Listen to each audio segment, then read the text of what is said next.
What's up guys, my name is Saeb and welcome to another episode of this Canvas game development series. In the previous episode we built the first game, which was Roll the Dice, or simply the dice game, and it was a fun game. And in this episode we're going to build another fully functional playable game that we can have fun while playing this one. It's more fun than the dice games. So we're going to create the Atari's classic Pong game, but it's going to be with a little twist. It's not going to be like the original one. In this version of the Pong, we're going to allow the player to move not only up and down, but also to the right and to the left, which gives the player the freedom of movement. And yeah, we're going to make it a two-player game, and we're going to keep the score for each player. And if I try to actually start this game to see the game design and to understand the mechanics behind every aspect of the game, so that we can actually be able to build it and to understand it. So if I start the game to play this one, okay, as I said, we have the freedom of moving it to the right and left, but also up and down. It goes for the second one, so each player can go to any position in here, even if it's for the opponent's side. So yeah, start that one to actually check for the. We're gonna learn about taking the user's input and reacting to the collision between these rectangles, and what in our case are the pedals and the ball. And yeah, keeping the score and everything will be easy to do, and it's gonna be fun. And this game, I'm gonna leave a bit of advices where you can actually update this game or upgrade it, and just deal with some of the functionality of it that's not perfect. As you can see, if I actually try to move across the ball, you can see that it doesn't actually react to that, since I have to be static before this ball hits me for the collision to actually occur. So yeah, this can be a side where you can work on that. But at the end, it's the simplest version that's actually playable and it's fun to play with.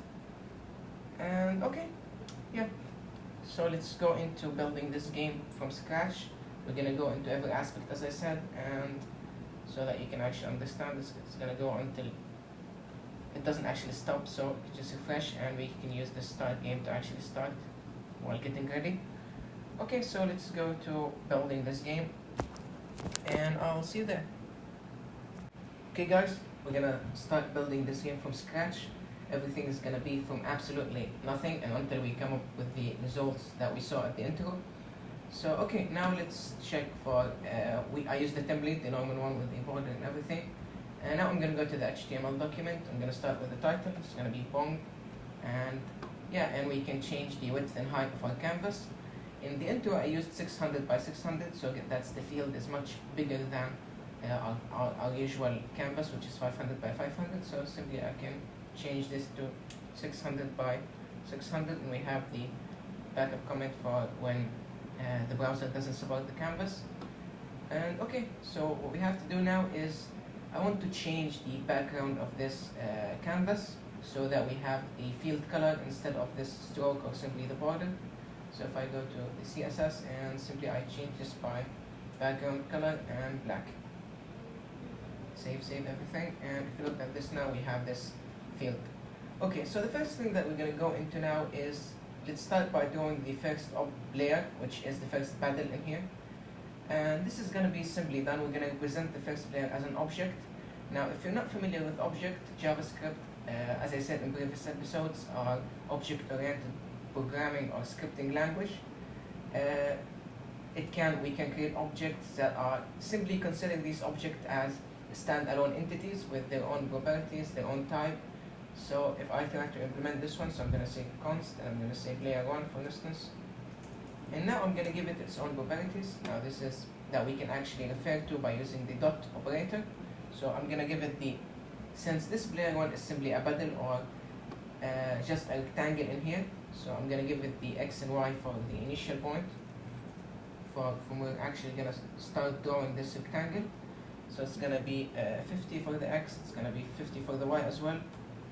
And this player1 is going to have a width and height. As I said, it's a rectangle to represent the paddle in here. So now the width is going to be I'm going to give it a width of 20 works fine, and it can be a height of 100. And of course the first player is going to have some speed, in which this speed is just displacement when I move it. let's just not talk about this now. When we actually reach it, we can update it. And the first player is going to have a score, so simply starts with a 0, which is the initial state, or simply the first score before the game is actually played. Okay, so now if I try to draw this player 1, simply I can call a function, call it draw. This draw will handle the drawing of every object or every actor in our game. Objects are referred to actors in games, so yeah. The ball and the 2 paddles and even the score. So simply if I start now by choosing a color for the first style, I'm going to use red for the first player, same as you see in the intro. And then I'm just going to call fill-rect. And now, as I said, I can access the object, the properties of this object by calling. So now in the fill-rect, I'm going to have 4 arguments. As I said, we've talked about this in previous episodes. You should check that one if you new to Canvas or anything, or just jumped into this episode. So yeah, you should check that one back, the previous ones.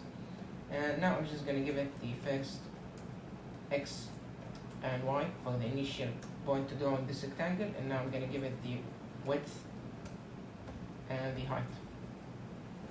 So as I said, we access the properties of the first object by simply using the dot operator, that one, and then these values, or the definition of each variable, is passed into this fill-rect.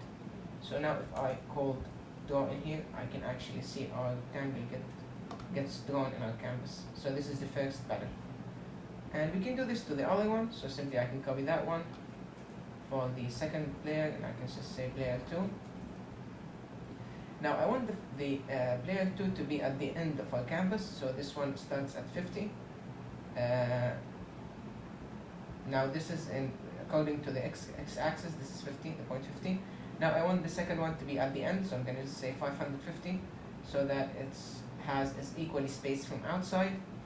But the trick in here, so if I said, let me show you, 550, and I choose a different draw color for everyone. I'm going to change that one to blue, for instance, changing the hex value, and I can alter that with player 2 and 2, for instance, and 2 again.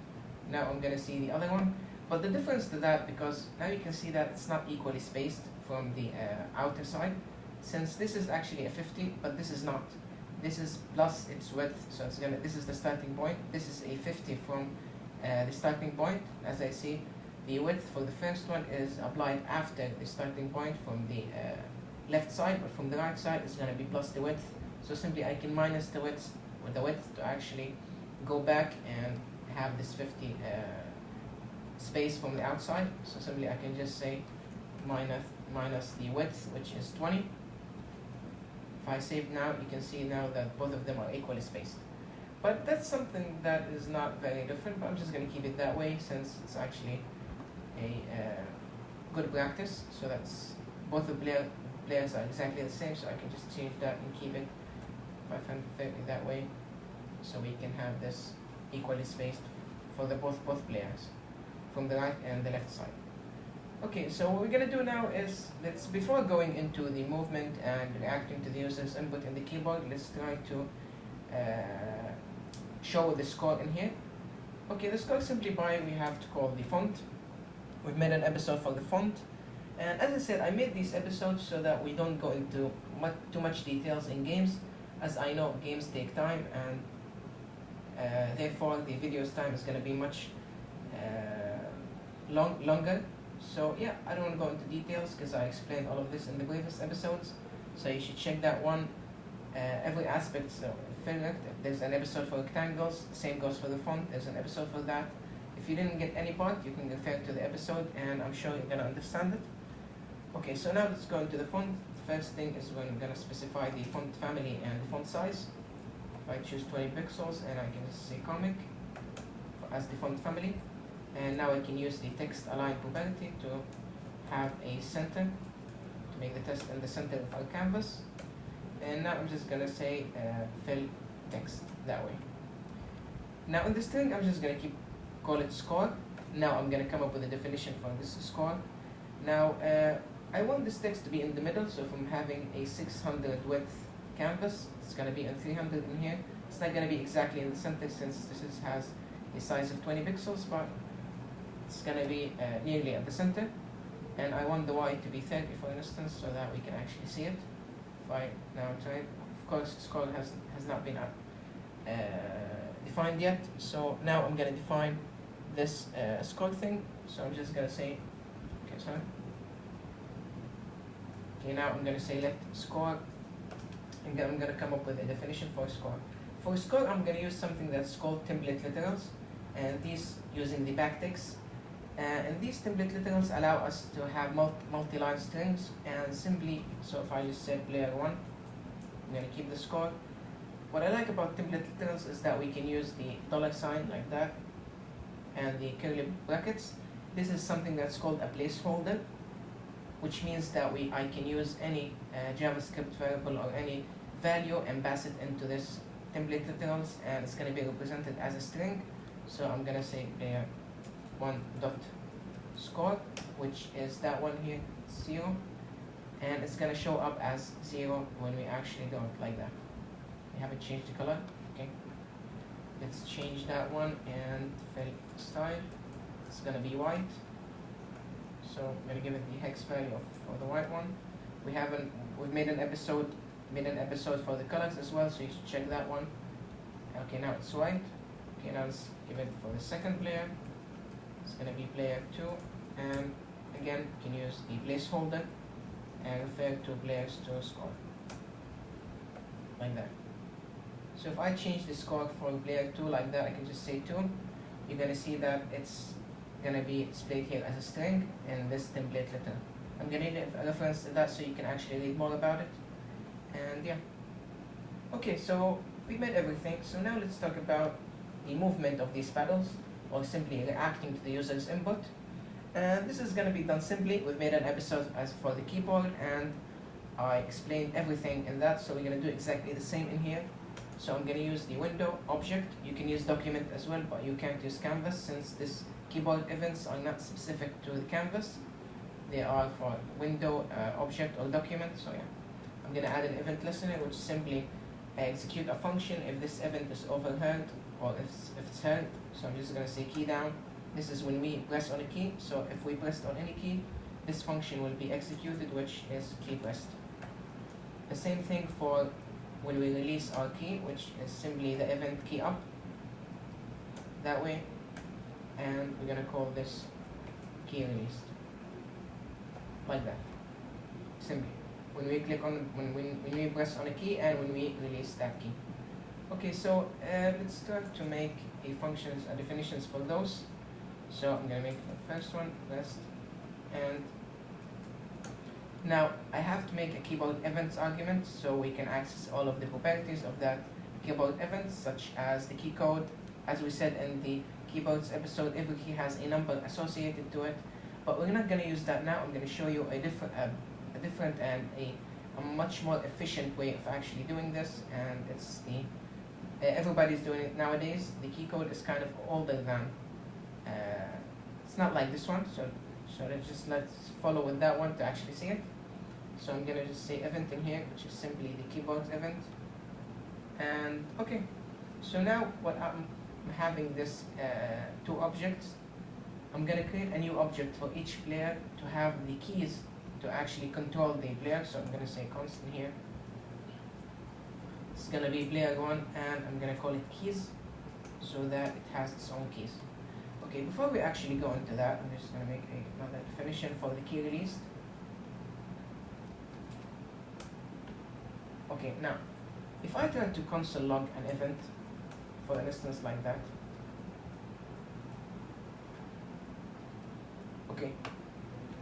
Now if I console log an event like that, when I click on that event, this event is gonna be console logged out, so we can actually refer to it. We can see all of the properties of this click that we actually clicked on each key. So okay, I'm gonna do it for the release as well. You know what? Let's keep it on the click now. So if I go in here and I inspect it in the console, now as I said, the event listener is gonna hear events, and if an event is overheard and function, which is key pressed, is going to be executed. So it's going to console log our event, which means that it's going to show us the key code, the probabilities of our key. So if I clicked on S, okay, I should just point at canvas, keep focusing on canvas, and I click on it, you can see that I clicked on an S, and I have the code for this, which is key S. This code is the one that we're going to use instead of numbers. This is a better way of actually, and you see if you clicked on this keyboard event, you're going to have every probability or every type of it. So yeah, let's say that I want to click on arrow up. I'm just going to have to focus on the canvas or the window, and I'm just going to click on arrow up. I can have the code that I can use to refer to that key. So yeah, no need for the table anymore. This is a much more efficient way. Let's say Z for instance, and A, all of the keys, even space. So yeah, so let's say that I want to use W and, okay, I'm sorry again, W and B and S and A for the control of the first pedal, and the arrows for the other one. I'm going to use key W, key D, and bear in mind that this should be exactly the same code. If you used a lowercase in key, it's not going to work. So yeah, we have to follow the exact format. And for the arrow up, for instance, it's going to be arrow up, right, and down, and left that way. So you can check if you want to change the controls for each player. You can do that simply by going to this console log event and check for each key. Okay, so now let's say that I want to, okay, now we have the first player. So the keys for the first player are going to be capital key A, for instance. I'm going to make it false until now because we haven't clicked on it. When I click on it, it's going to be 2. And when I just release my finger from that key, it's going to be false again, same as we did in the keyboard episode where we had keys and we altered that with false and true. So yeah, now we're going to have key D, for instance. This one is going to be for the right, and A for the left, W for up, and S for down. False, and key W, this is going to be for the up one, and key S, which is false. Okay, let's do the second player now, player 2, and I'm going to call it keys that way, and it's going to be now arrow. Let's keep it with the same, so that each 2 has exactly the same direction. So this A goes to the right, I'm going to keep that one to A goes to the left, sorry. So that goes to the left, it's going to be false, and arrow right, which is same as D, it's going to be false. Now this is going to be arrow up, going to be false, and arrow down, false, which is going to be as an S. Bear in mind, as I said, the code should be exactly the same as when we did the console log, so that it's actually the correct key. So yeah, if I used lowercase in here, this is not going to be used for the arrow left, so the arrow left won't exactly work. So yeah, if I save now, when this key press is actually, when I press on a key, I'm gonna alter that and change it to true. So simply I'm just gonna say player 1 keys. This is gonna be exactly as an array, and then I'm gonna go there and access the code, which is the correct code for each key, and I'm gonna change that to true. Same goes for the other one, and event.code, and simply true. And when I release it, I'm going to go back to false again for each event code or for each keyboard code. So it's going to be false. This is going to be false. Okay, everything seems to work fine. But the problem in here is that if I clicked on any key, so let's say that I clicked on Z in here, not W or A or S or D. So the Z is going to be passed into the player 1 keys to check for it, to see if this player 1 keys has that. But it doesn't, so it adds the Z. So what we're going to do in here is going to make an if statement, and we're going to say simply if the event.code, which is the key that we clicked, is in the player 1 keys, using the end keyword to check if this event code is inside of our player 1 keys object, which represents the controls for the first player. I hope that makes sense. It's not actually a complex thing, it's an easy one. Keys, and if we actually have that one, and we're going to just give it it's that way. The same goes for, okay, I don't know, like that. Okay, same goes for the second one. I'm just going to say if event.code is in layer 1, layer 2 now.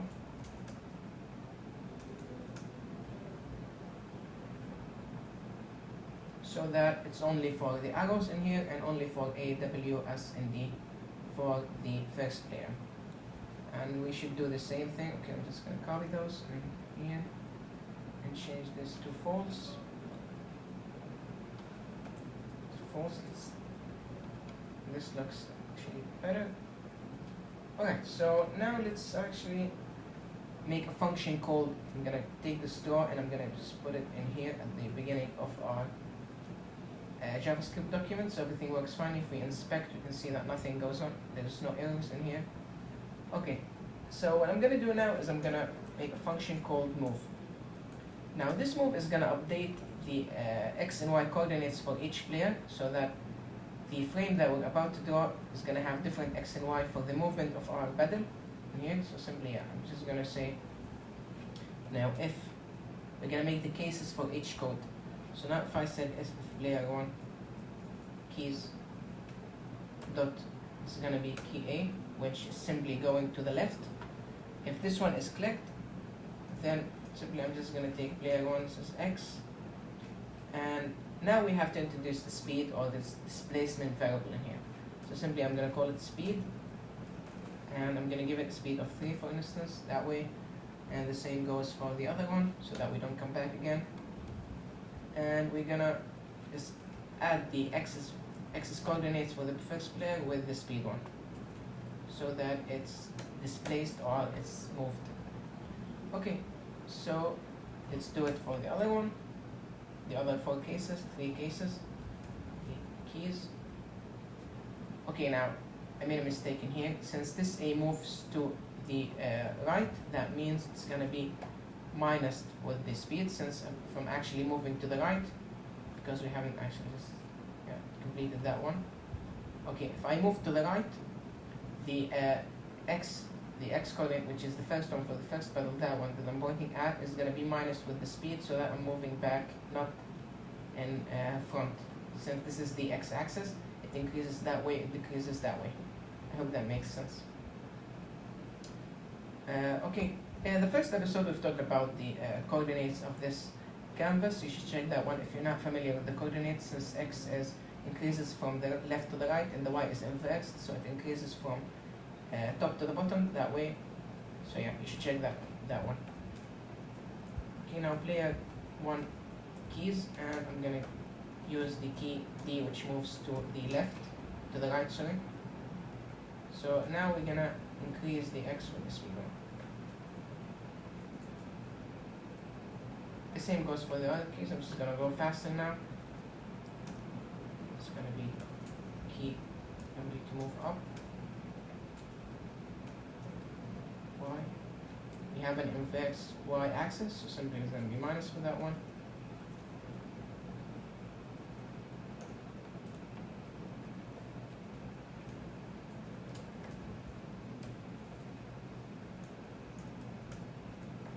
So moving down now, it's going to be increased with the speed. Okay, now the way we did this it's the same exactly as when we moved the rectangle in our keyboards episode, in the previous keyboards episode. Now every time we actually click on a key, I'm going to call the move function, so that this move function has every statement in here, or every condition. And then when I moved in here, I'm going to draw this new frame simply like that. And in this draw, it's going to be updated for the players X and Y for each one. So yeah, if I actually try to move that one now by simply clicking on the W or S, you can see that I'm actually moving.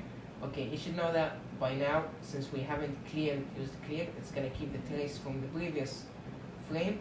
So we have to use clear rect that way. So if I just refresh and go back to draw, I'm going to have to use the clear rect to clear every new frame, so that there's no trace from the previous one. Canvas width and canvas height. If I save now and I try to move, everything will be just fine. Okay. Now you may see, or you may notice that this is lagging. This is fine because we haven't applied any animation loop this only draws each frame at a time. It doesn't fall down under an animation loop, or it's just a frame per second, or just by clicking on each key. So yeah, we're gonna alter that later when we're done with the second player's movement. So for the second one, it's gonna be exactly the same. I'm just gonna copy everything but change the cases. Okay, I'm just gonna say player 1 movement in here, and for the other one, it's gonna be player 2 movement that way. Okay, now let's say player 2 keys, and key A in player 2 is gonna be simply the arrow left. Same goes exact. It's the same for all of the other cases, or simply if I go to the right, the X is gonna be minus with the speed or the displacement. So yeah, let's just code faster now. So for the video start, and then it's gonna be right. Change 2.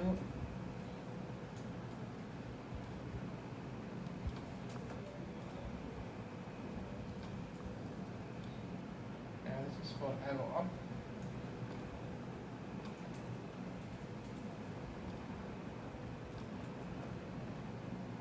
And now it's gonna be for arrow down.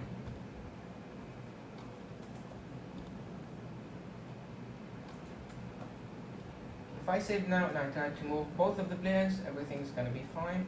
Okay, the arrow down is not actually working, so we should check that one. Okay, because since this is to see, you have to check, and with debugging exactly doing everything at one time. So yeah. Okay, so the movement for the second player is actually fine. For the first one is actually fine. So now let's try to alter this behavior to make it more smoother. We're gonna do the request animation to make an animation loop. We've talked about animation in the previous episode. I'm not gonna go into details because we've talked about that. If you didn't understand it now when I talk about the animation, you should check the animation episode. So simply what we're gonna do now is use the request animation method. So I'm gonna call this in here as for the first frame, and this is gonna be draw now. Okay, now this request animation is gonna call this draw function, and this draw function is gonna keep stuck in a loop, which is called the animation loop, and keeps drawing 60 frames per second, which gives us a smoother animation. So now since we're actually stuck in this draw, we're gonna use the move in here, so that every time a new key is pressed or any, so we're gonna remove that. We're no longer will be using that. So simply, and I'm gonna remove this draw from here. Okay, so every time I'm actually drawing this, every time I click on any key, the position is gonna be altered. Then I'm gonna call the move for each new case, and I'm gonna have this smooth motion. So this is the animation loop. So if I move now, you can see that we have this smooth animation. Again, if you don't understand the animation loop, because I'm not going to go into details because we've made an episode for animation, you should check that one. And yeah, we have this smooth animation. Now before we go into the ball and the last aspect of the game, let's try to bound the players with this canvas bounding so that it doesn't go out of our vision. So if you look at the first one, the player 2, which is the blue one, and the first one is player 1, the red one. If I moved out of the canvas, I can go out, and even for the upside and for the downside, and so simply there's no boundaries. So I'm going to change that now. So let's talk about this. If this first player in here, if the x's value for the first player is much less than 0, I'm going to stop the key pressed action, which means that I'm not going to displace this with the speed. So if we go into that by using the arrow key, we're talking about the first player, so it's going to be key A. I'm just going to add an add condition, logical AND, so that both of these conditions are true in order to actually decrease the x's coordinate with the speed. So simply what I'm going to do in here is very simple. I'm just going to say player 1.x will be bigger than 0. So if this player's x is bigger than 0, we can use the A key. If it's smaller than 0, you see, we can actually make it all equal. so that's actually much more efficient. So you can see now I can move outside, since if this x value is equal for the first player is equal 0 or smaller or lesser than 0, I can't use A, so yeah, I'm just stuck in here. The same goes for every other side. If I'm going to do this for the upper side, it's going to be for the y. If it's less than 0, we can't move. It has to be bigger than 0.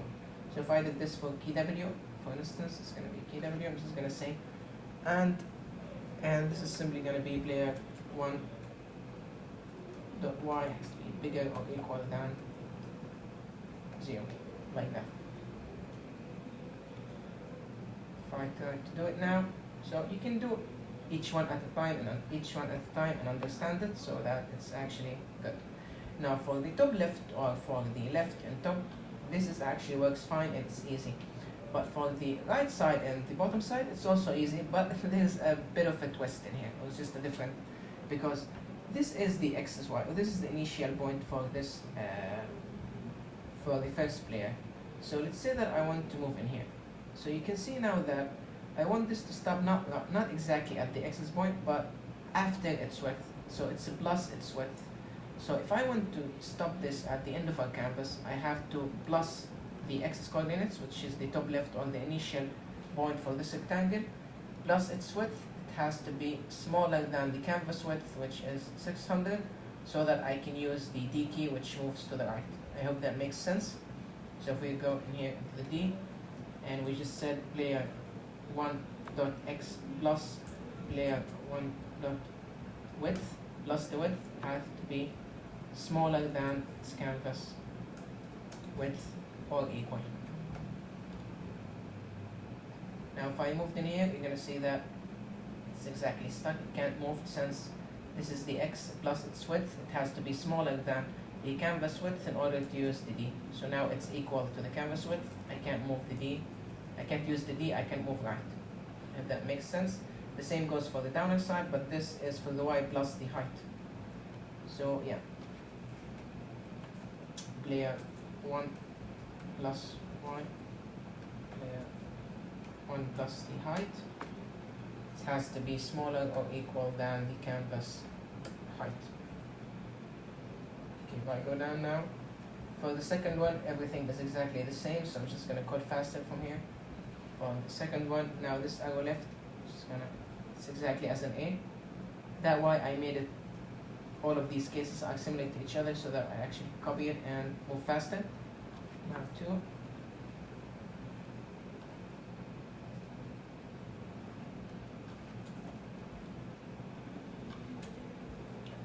Okay, now for the third case, copy the logical hand, so that both conditions should be true in order to actually have this action.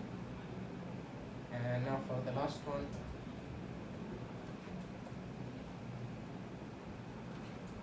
height, and okay.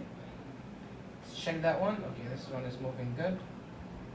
Having everything. The same goes for the first part over here. Okay. Everyone is working just fine. Okay, so now before we actually go into the board, let's have this button start game that we saw in the intro. Let's make it take an action in here, so that every time, so if I click on the HTML in here, I'm going to break a new line for the button, so that it's actually down. So called button, and I'm just going to take only one click action, and I'm just going to call it start game, and I'm going to call it start game. You can style the button, you can do a lot of styling for any other aspect. I'm just going to not go into the details since I'm saving the video's time. But, you know, it's easier to do that. We've talked about buttons and breaks and even forms in the previous episode in the Dice's game. You should check that one. And yeah, let's now come up with a definition for the start game, which is simply going to be calling this the quest animation frame, which is the first frame that we see, so that we're gonna start the animation loop after clicking on the start game button, that one. So if I save now, you see it's not gonna start. I have to click on start game and move and start our game. Okay, so now let's make the ball, which is simply gonna move in an both ways after checking the collision, of course. So let's make an object for the ball as well. So I'm just going to say const, it's going to be ball in here. Now this ball is going to be a rectangle, and why we didn't make this one a circle, so that it's easier for us to check the collision of both rectangles, as I'm going to make one method for checking collision, and it's going to be used to check the collision between the two paddles alone, or even for each paddle in a ball. So it's going to, since all of them are exactly the same shape, the collision to all of them is going to be the same, so which makes it easier and much more simpler. So yeah, I'm sure you're going to get that one when we actually go to the check collision. So this ball simply is going to be a rectangle, so it's going to have an x and y. It's going to have x and y, so the x is going to be, I want it in the middle, so it's going to be width divided by 2. So it's going to be 600 by 2, 300, so that it's in the center of our canvas. And then for the y, it's going to be canvas width, height, by 2 divided by 2. And we're going to have a width which is simply 10 by 10. You can change that, it's fine, I want it smaller. Now this ball is going to have two speeds for the x and y, and I'm going to go into that after we actually, when we talk about checking collision. But if I make a speed for x in here, which is going to be, let's make a variable in here for the ball speed, it's going to be speed. We're going to make it exactly the same as the pedal. We can make it smaller if you want. It's going to be speed, and for the speed y, it's going to be minus speed, so that it moves diagonally. You can see a line, so you're going to see that now after we actually, so let's draw the ball in here. We're going to choose a color for this one. We can make it white,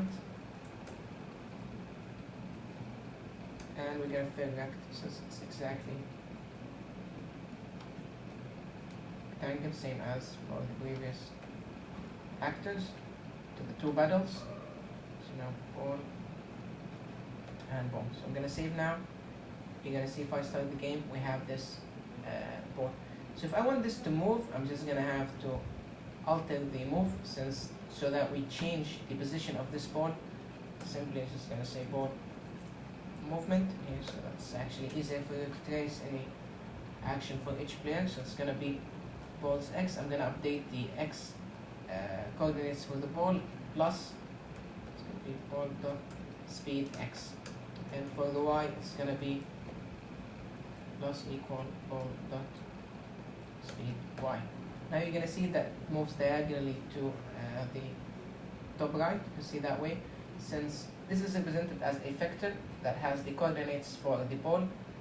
And yeah, since we're going to have this diagonally movement, I altered, it's not exactly the same, so that it doesn't move in a straight line.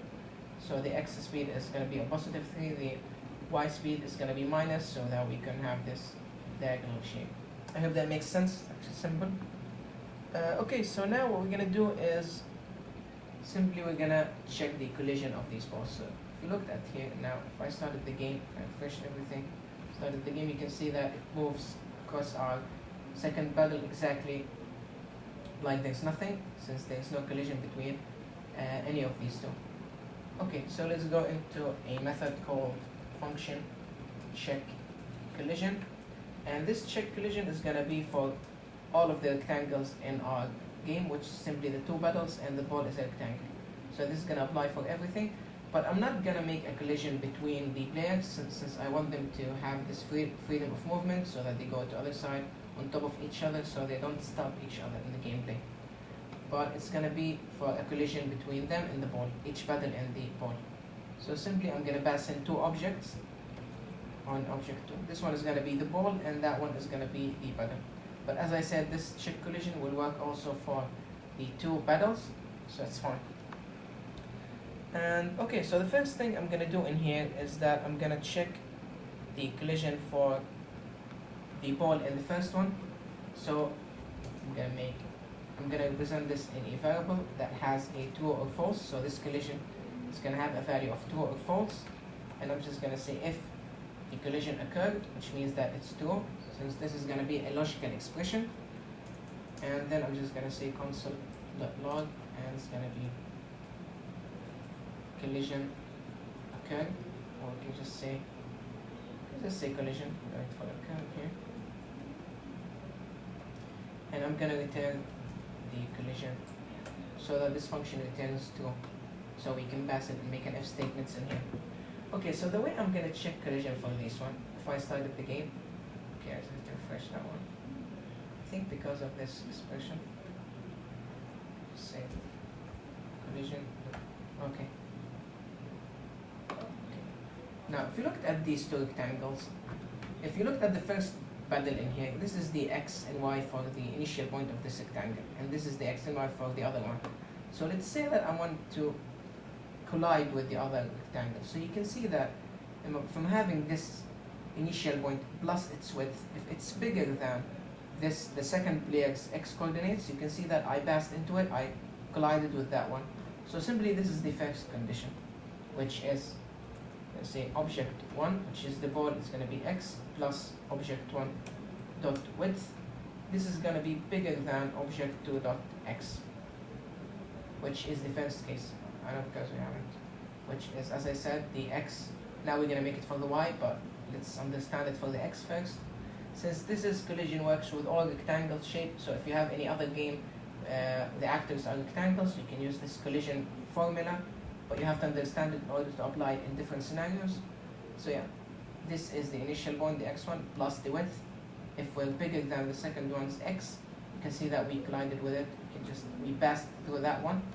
And now we're going to have to keep track of the y's level, so that it's actually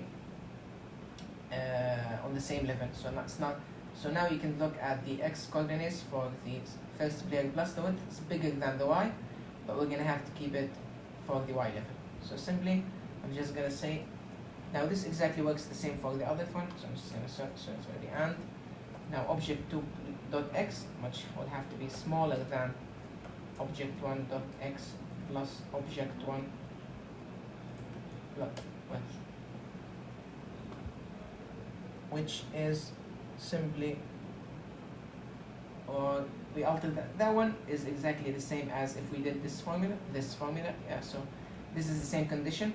So what I'm going to have to do now in here is simply change if this object 1 is going to be x plus the object 2 width.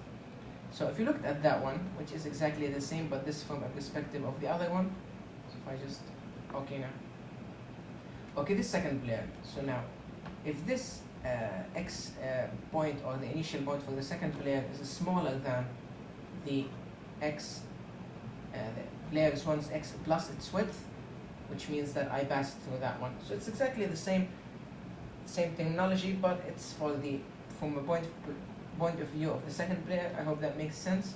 So now if I'm actually smaller than the x coordinates for the first one plus its width, so you can see that the second player's x is smaller than these two combined together, the width and the initial point. So yeah, now we're going to deal with the y level.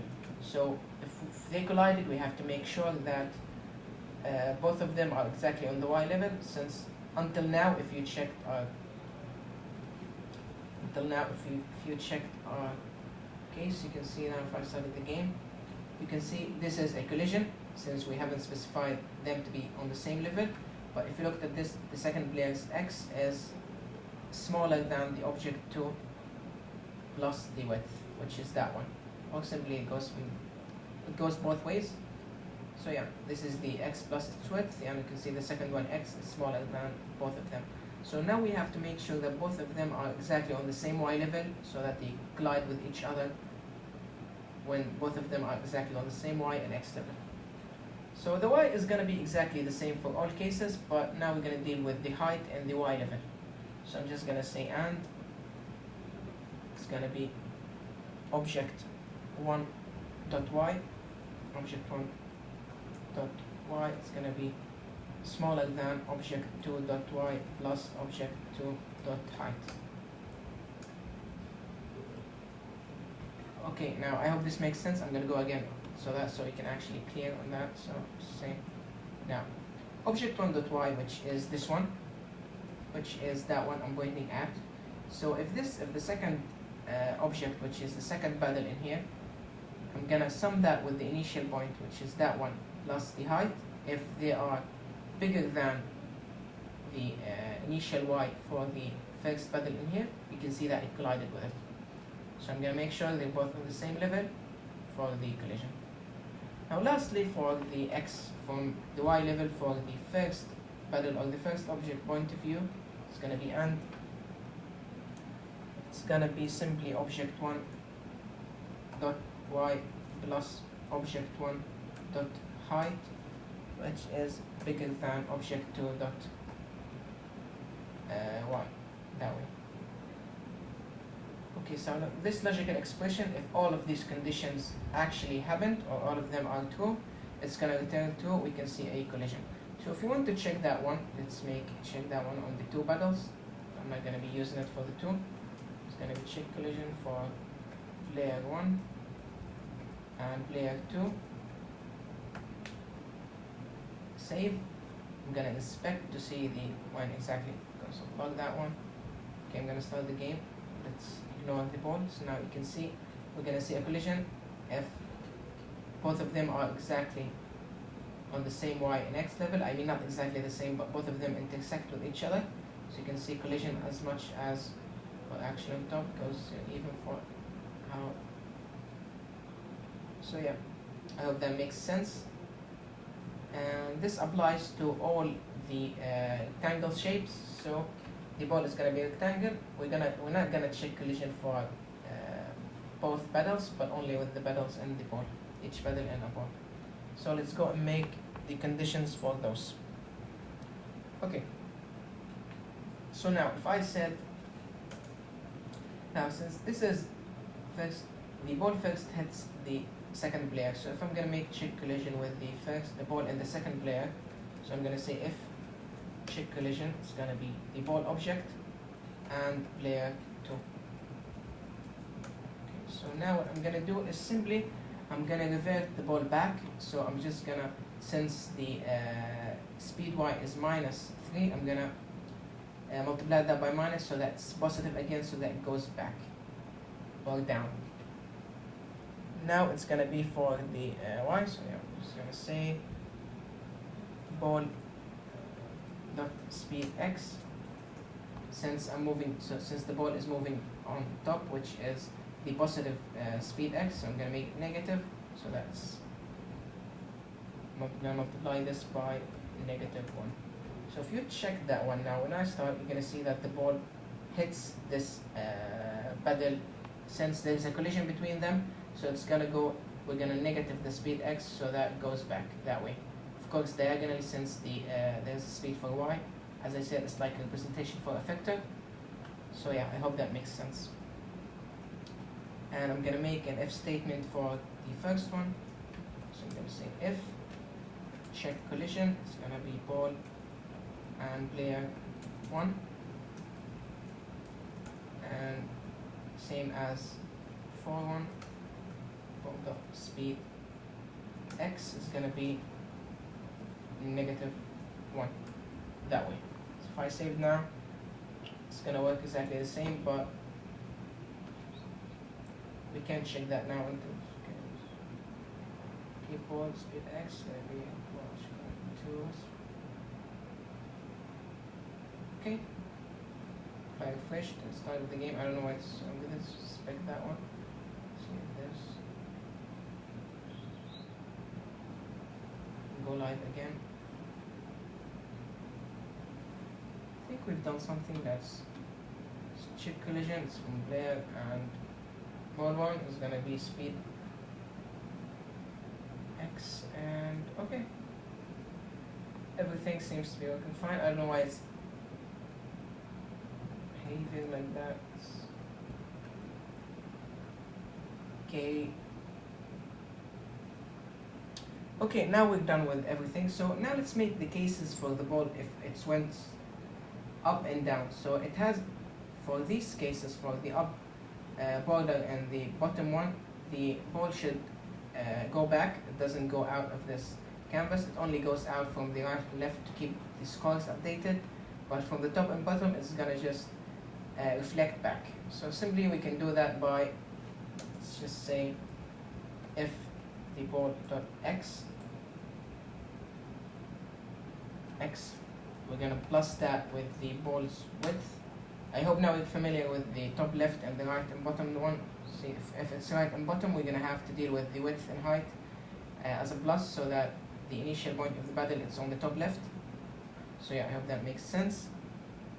Okay, now this is for the right and left. I'm gonna be dealing with the top and bottom. So if the ball's y is less than or equal 0, which means that if the ball is at the top, I'm gonna reflect that down. So simply by changing this with a ball speed y, it's gonna be multiplied by -1. So I'm gonna multiply this by -1 in two cases. So I'm gonna make an OR. If it's smaller than the top, which is 0 for the upper canvas side, and for the downer side, which is the bottom, it's gonna be ball.y plus the ball.height bigger than the canvas height, or equal to it. Okay, so everything is actually good so far. So if I start up the game now, it's not starting. I don't know what's wrong with this one. So if we checked for everything, it's gonna be okay. I'm gonna remove that one since we actually. So now, okay, now you can see now that it reflects from the top, and let's make a collision from the other one. I don't know why it's not passing. So it's player one. If you look at the name of it, player one like that. Okay, so an F, and now we're gonna make an F statement for the. Okay, let's just deal with the. Now we dealt with the upper side and the downer side of the ball. You can see that it reflects from the top. It's gonna reflect from the bottom again. But let's change the right and left to keep scores. If the ball actually crossed the canvas width, which is 600, it's gonna be considered as 1 point for the first player. Same goes for the second if the ball goes out of a canvas from the left side, or if it's smaller than 0 in the X level. So yeah, I'm gonna make this okay, down here on top. It's fine. So I'm just gonna say if. We can make it else if, but it's fine. It's if. I'm gonna keep that down, for instance. It's fine. And now I'm gonna say if the ball's X plus the ball's width, since I'm moving to the right, the initial point plus the width. I hope that makes sense by now. If it's bigger or equal the canvas dot width, now I'm gonna increase the score for the first player, and else if ball dot x is 0 or equal, I'm gonna increase the second player's score. But you can see now that we're not actually, we're only going to have 1 point, so you can see that one passing. Okay, I have the first. Since the ball is not, we didn't reset the ball to its initial state, so it's going to keep counting since the ball is actually lesser than 0. So let's make a function called ball reset after each score. So this is simply going to change the x and y for the ball by 2. The ball.y is going to be canvas height, which is the initial state for the ball, by 2 again. And of course we're going to have the speed. We're going to keep them back to speed, and ball.speed by minus speed, so that it goes diagonally again to the top right, or to the second player. So if I save now, if after each score I'm going to keep ball called it like that, copy that one and paste it like that. If I save now, you can see now if I got that one, if I'm moving, I haven't made any collision with the second or the first player, so you can see now it's counting. If I try to alter that one, you can see that it's actually passing through the first one, it's increasing, it's exceeding again. Everything is fine. Now what we have to do is the collision for the first one. So I'm just going to say if and check collision ball and player 1. Okay, now what we're going to do is exactly the same for the first player. It's going to be ball speed x, it's going to be multiplied x multiplied by -1. It's exactly as in here, so that it reflects back. Okay, now it works fine. It's working fine. So yeah. Okay, everything here is actually fine, but there's one last modification to it, which is the direction of the pedal. As you can see, it's reflecting diagonally exactly from where it started. I know this is playable, but we're gonna make it an advancement to that and make it more realistic, since this is, as you can see, the pedal just reflects exactly from, like, if you can look at that one, it reflects up. So every time it hits the pedal, it's gonna go up. See that one, it's gonna go that way, and it's just reflecting in the speed. So what we're gonna do in here now is simply let's just keep it scrolling, so I can explain that one first. Now, what we're gonna make is check for the difference for the ball in the pedals. If the difference of, so I'm having this first pedal, we're gonna take the difference of the half of the pedal and half of the ball. So if it's bigger than the half for each pedal, it's gonna go a upper direction or the bottom direction. I hope that makes sense. I'm gonna go now and implement it so we can actually understand it more, and I'm gonna explain as we code. Okay, so for the first one now, I'm gonna make two variables for each object, the ball and the player one. So the first one is gonna be case 1. Now this case 1 is gonna be the half the height of the player one's pedal, so it's gonna be plus y. It's gonna be plus player 1 height divided by 2. And the same goes for the other rectangle, which is ball y plus height divided by 2. So that the reflection of the ball is actually realistic, like what happens in real life. So now if case 1 is lesser than case 2, we're gonna reflect it for the y as well. It's gonna be speed y by -1. Else, okay, the else is, I don't know why it's gonna be here. Else, for the case where player 1 is much greater than case 2, it's gonna, the ball speed is gonna be exactly the same. Okay, that way, and we're gonna keep it minus speed. This one should actually be speed, and in here we're gonna reflect that with minus speed. Same goes for the other player collision with the battle, but this is the second player, player 2. One last check to see if it's actually case 1, which is this height, the difference between them. It's gonna be the player's ball speed is gonna be multiplied by speed y, else, and it's gonna be okay. Yeah, everything is working fine. We checked the difference between the pedals, so okay. Now you can see that there's something that is actually okay. So I tried to.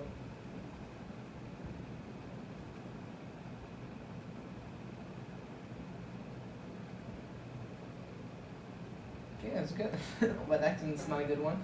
So the first one we have to change in here is that we multiply this by, it's gonna be a, wait, just one last check if it's bigger, we make that one speed x multiplied by -1, which seems to be fine. Now we have the cases for 2 plus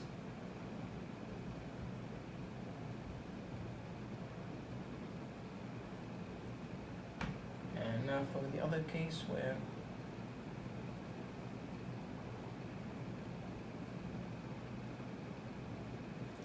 this is not multiply. This is supposed to be just changing the speed of y. I don't know why I have this multiply thing in here.